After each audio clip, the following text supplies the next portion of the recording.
What is going on, family? My name is Stevie T, and today I'm going to be talking about another Bible character.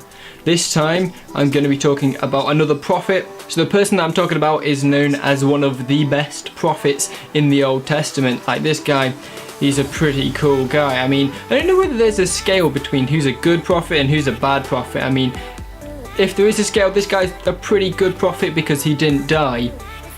There's a big clue for you. So if you're wondering who I'm talking about, it is this guy called Elijah. Now, the story for today can be taken from 1 Kings chapter 18 and then verses 16 to, well, chapter 19. Okay, so this week I thought I'd look at Elijah because I was reading this story during my daily reading the other day, and it's one of my favourite stories in the Bible. I absolutely love it. It's hilarious. It's also pretty weird, and it just shows God's awesome power and might. So the story kicks off, verse 18. So basically, this guy called Obadiah, he's the king of Israel currently, and he's a bit of a bad man. I mean, he decides to worship other gods. He tears down all of God's temples, and then he builds his own temples for different gods, mainly Baal, and then he makes everybody worship this god called Baal. And yeah, he's not a very nice man. He killed all of Yahweh's prophets, so many of the Israelites were killed by him. And this guy Elijah was basically kind of in hiding from him, kind of not like, he was kind of doing his own thing outside of town. And basically God told him to go and meet with Obadiah and basically put him on the right track, point him back to God and point the people back to God, more importantly. So basically Elijah has met with this guy Obadiah, and he's like, look, we're going to find out who is the real God. Is it your God Baal, or is it the Lord God Yahweh? And so Obadiah's like, yeah, I'm up for the challenge. I think Baal's clearly the best God, so clearly the only God. So Elijah turns around to him and goes, all right then, gather all of the people, let's get all of your prophets of Baal, and let's have a competition to see which is the true God. So all the people are gathered around, everybody's watching, and so Elijah says to the prophets of Baal, he says, like, build yourselves an altar. For the prophet Baal, you're going to make a sacrifice. And so they build up this altar out of stone and wood, and then Elijah says, pick a bull. So there's a couple of bulls in the field, and he's sporting, he lets them pick first, and then he'll have whichever one's left over. And so they pick a bull, and then he says to them, what's going to happen is I'm going to build an altar, you're going to build an altar, we're going to sacrifice the bulls, and we're not going to burn them ourselves, we're going to pray to our respected gods, and then if that God is real, they will set fire to the bull and they will burn it up. So verse 26 says, so they took the bull given them and prepared it, and then they called on the name of Baal from morning till noon. O Baal, answer us, they shouted. But there was no response. No one answered, and they danced around the altar that they had made. So basically, they've got the bull, they've killed it, they've put it on the altar, they're praying, Baal, please hear us. We want you to call down fire from heaven or wherever you are and burn up this sacrifice to prove that you are God. And they did this in a really unique way. They started dancing around the altar as well. Verse 27, at noon Elijah began to taunt them. Shout louder, he said. Surely he is a god. Perhaps he is in a deep thought, or is busy, or traveling. Maybe he is sleeping and must be awakened.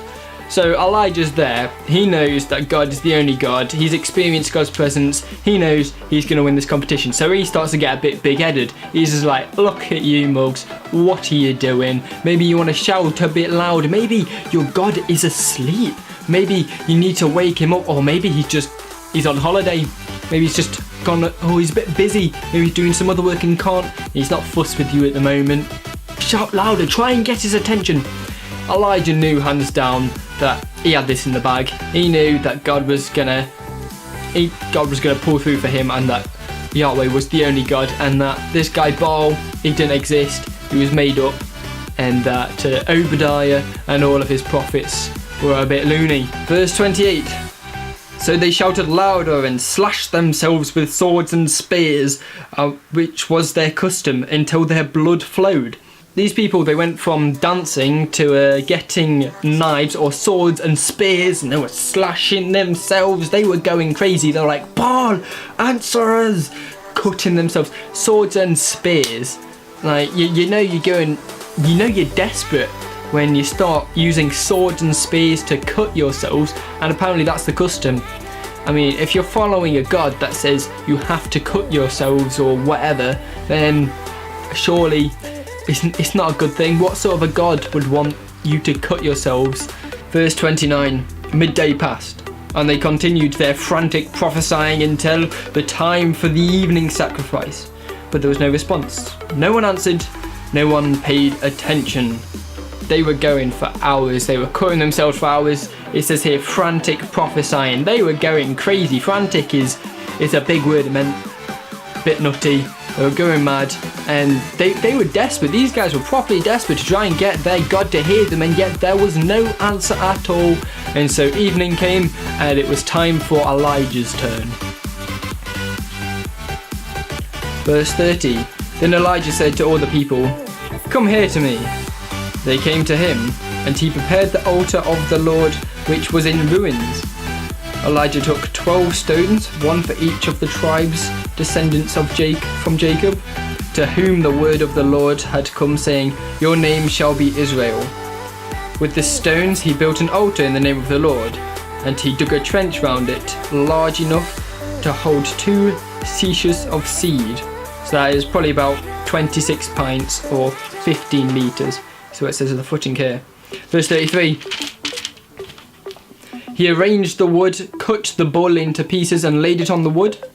Then he said to them, fill 4 large jars with water and pour it on the offering and on the wood.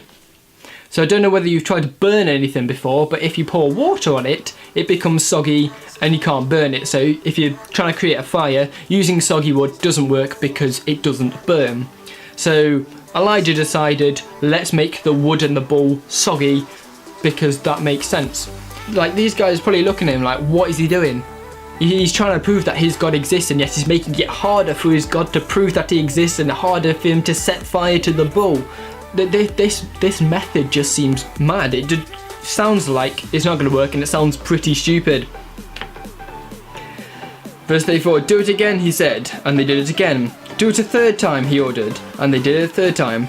The water ran down around the altar and even filled the trench. So that was a lot of water for saying the trench was about 15 litres, and they managed to fill the trench as well as pouring it all over the water. Pouring it all over the altar. At the time of the sacrifice, the prophet Elijah stepped forward and prayed, O Lord, God of Abraham, Isaac, and Israel, let it be known today that you are God in Israel, and that I am your servant, and have done all these things at your command. Answer me, O Lord, answer me, so these people will know that you, O Lord, are God, and that you are turning their hearts back again. So, pretty simple prayer. He didn't do anything special, no special dancing, no cutting himself, no screaming. It wasn't frantic at all. He literally just went, yeah, God, you are God, you're God over Israel, you are my God, I am your servant. Please turn these hearts back towards you again by burning up this sacrifice. Then verse 38. Then the fire of the Lord fell and burned up the whole sacrifice, the wood, the stones, and the soil, and also licked up the water in the trench. So God answered his prayer by setting fire to not only the bull, not only the wood, but also the stones, the dirt, and the water. He burned the whole thing up. And I don't know whether you've tried to set fire to stones. I certainly have tried, and I've got nowhere. You can't set fire to stones, and yet here it says that the fire burned up the stones and the soil. How? It's just absolutely crazy. So it shows the intensity, the heat, and the power that came from this fire. I mean, it came all the way down from heaven, so it probably picked up some speed on the way, came and struck the altar, burned the whole thing up. This was soggy wood, which is really hard to burn. Stones also really hard to burn, and the whole thing, all of it, just got burnt up just like that. So let's see how the people responded to that then. Verse 39. When all the people saw this, they fell prostrate and cried, "The Lord, He is God, the Lord, He is God." So finally, the Israelites it clicked in their head that God is the real God, not Baal. So after seeing all of this, I mean, it took a miracle for them to see it, but eventually they managed to see that God was the real God. Isn't it incredible? Like, this just shows the power and the majesty of God. The story then goes on. Basically, Elijah gave the order for all of the people, all of the prophets of Baal, to be captured and killed. So all of the prophets of Baal ended up dying. The king, Obadiah, managed to escape and went back to his wife, who also worshipped other gods. And for some reason, instead of Obadiah saying, "Lord, you are God," he kind of panicked and turned to his missus and was just like, "Surely your gods can help me," kind of thing. He just didn't get it. He just didn't see the point, and he didn't see the whole thing. I mean, surely you'd think if you just watch stones, a whole altar be burned up, you'd then think, yeah, maybe, just maybe that God might be real. But no, Obadiah was just like, you know what? Nah, mate, I'm off. Goes running back home. It wasn't good for him. So guys, I hope you've all enjoyed this story of Elijah. I recommend you go and read the whole thing yourself and read the bits before, the bits after it as well, just so you know what is going on in Elijah's life. And Elijah did a lot of other cool stuff. He raised people from the dead. He was a pretty awesome guy, and he loved God so much, and he had a genuine heart for God and a genuine love for him. And he's an incredible person to read about. 100% recommend you go and read about him in 1 Kings. I hope you've all enjoyed another one of my storytellings. Go check out the last video if you want to see me talking about Shadrach, Meshach and Abednego and their incredible story. And so yeah, if you have any suggestions of characters you'd like me to cover from the Bible, please drop them in the comment section below. I would absolutely love to talk about them and to do a video on them.